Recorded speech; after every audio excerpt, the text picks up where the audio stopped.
भ्राजिष्णुर्भोजनं भोक्ता सहिष्णुर्जगदादिजः अनघो विजयो जेता विश्वयोनिः पुनर्वसुः. भगवान विष्णू हे तेजस्वी आहेत, ते अन्न स्वरूप आहेत आणि अन्नाचा स्वीकार करणारे भोक्ता आहेत. ते सहनशील आहेत, ते संपूर्ण जगाच्या उत्पत्तीचे आदिकरण आहेत. ते निष्पाप आहेत, ते विजय स्वरूप आहेत, ते सर्वांना जिंकणारे आहेत. ते विश्वाच्या उत्पत्तीचे कारण आहेत आणि पुन्हा पुन्हा सृष्टीचे पुनर्निर्माण करणारे आहेत. उपेन्द्रो वामनः प्रांशुरमोघ शुचिरुर्जितः अतीन्द्रः संग्रह सर्गो धृतात्मा नियमो यमः. भगवान विष्णू हे उपेंद्र रूप वामन अवतार धारण करणारे आहेत. ते अत्यंत विशाल स्वरूपाचे आहेत. त्यांचे कार्य कधीही व्यर्थ जात नाही. ते पवित्र आणि सामर्थ्यवान आहेत. ते इंद्रियांच्या पलीकडे आहेत. ते सर्वांचे संरक्षण आणि संग्रह करणारे आहेत. ते सृष्टीची निर्मिती करणारे आहेत. ते आत्मसंयमी आहेत. ते नियमस्वरूप आणि संयमाचे अधिष्ठान आहेत. येथे आपण उपेंद्र ह्या नावाने भगवान विष्णूला का संबोधले आहे हे समजून घेऊया.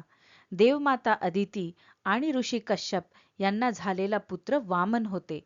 अदितीचा दुसरा पुत्र इंद्र असल्यामुळे वामन हे इंद्राचे धाकटे बंधू झाले, म्हणून त्यांना उपेंद्र असे संबोधले आहे.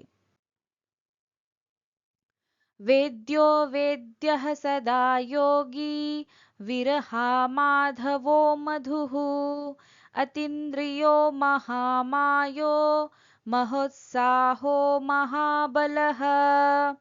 भगवान विष्णू हे जाणण्यास योग्य परमतत्व आहेत. ते सर्व रोगांचे उपचार करणारे वैद्य स्वरूप आहेत. ते सदैव योगयुक्त आहेत. ते दुष्ट वीरांचा नाश करणारे आहेत.